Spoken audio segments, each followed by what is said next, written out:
ಇವತ್ತಿನ ಸಾರ್ವಜನಿಕರ ಅಹವಾಲುಗಳನ್ನು ಇಟ್ಕೊಂಡು ನಾವು ಅನೇಕ ತಿಂಗಳುಗಳಿಂದ ಈಗಾಗಲೇ ಮನವಿಯನ್ನು ಮಾಡಿದ್ದೀವಿ. ಯಾರಿಗೆ? DF ಅವರಿಗೆ ಮನವಿಯನ್ನು ಮಾಡಿದ್ದೀವಿ. ಈ ತಾಲೂಕಿನಲ್ಲಿ 3 ಜನ ಫಾರೆಸ್ಟ್ಗಳು ಜನಸಾಮಾನ್ಯರಿಗೆ ಬಹಳ ಕಿರುಕುಳ ಕೊಡ್ತಾ ಇದ್ದಾರೆ. 2-3 ವರ್ಷದಿಂದ ಅವರನ್ನು ಇಲ್ಲಿಂದ ವರ್ಗಾಯಿಸಬೇಕು ಅಂತ ಹೇಳಿ ಕೊಟ್ಟಿದ್ವಿ.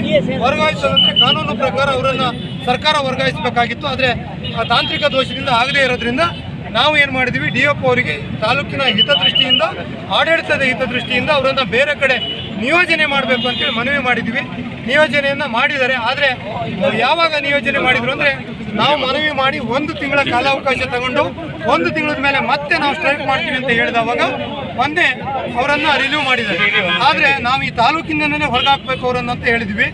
ವಿನಾಯಕ್ ಅವರನ್ನು ಮತ್ತೆ ಯಾದಗಿರಿ ರೇಂಜು ಅಲ್ಲಿ ಕಾಮಗಾರಿ ಫಾರೆಸ್ಟ್ನಾಗಿ ಮತ್ತೆ ನಿಯೋಜನೆ ಮಾಡಿದ್ದಾರೆ. ಆದ್ದರಿಂದ ಅವರನ್ನು ಕೂಡ ಇಲ್ಲಿಂದ ಹೊರಗಾಕಬೇಕು ಅಂತೇಳಿ ನಾವು ಇವತ್ತು ಸಾಂಕೇತಿಕವಾಗಿ DF ಅವರಿಗೆ ಇಲ್ಲಿ ಬಂದು ಮನವಿಯನ್ನು ಸ್ವೀಕಾರ ಮಾಡಿ ನಮ್ಮ ಬೇಡಿಕೆಗಳನ್ನು ಈಡೇರಿಸಬೇಕು. ಜೊತೆಗೆ ಸಣ್ಣ ಪುಟ್ಟ ಅತಿಕ್ರಮಣ ಮಾಡ್ಕೊಂಡು ಬಂದಿದ್ದಾರೆ. 1 ಎಕರೆ, ಅರ್ಧ ಎಕರೆ ಆ ಅತಿಕ್ರಮಣ 50 ವರ್ಷದಿಂದ ಅತಿಕ್ರಮಣ ಮಾಡ್ಕೊಂಡು ಬಂದಿದ್ದಾರೆ. ಆ ಅತಿಕ್ರಮಣದಲ್ಲಿ ಇವತ್ತೇನಾಗಿದೆ, GPS 3 ಗುಂಟೆ 5 ಗುಂಟೆ ಆಗಿದೆ.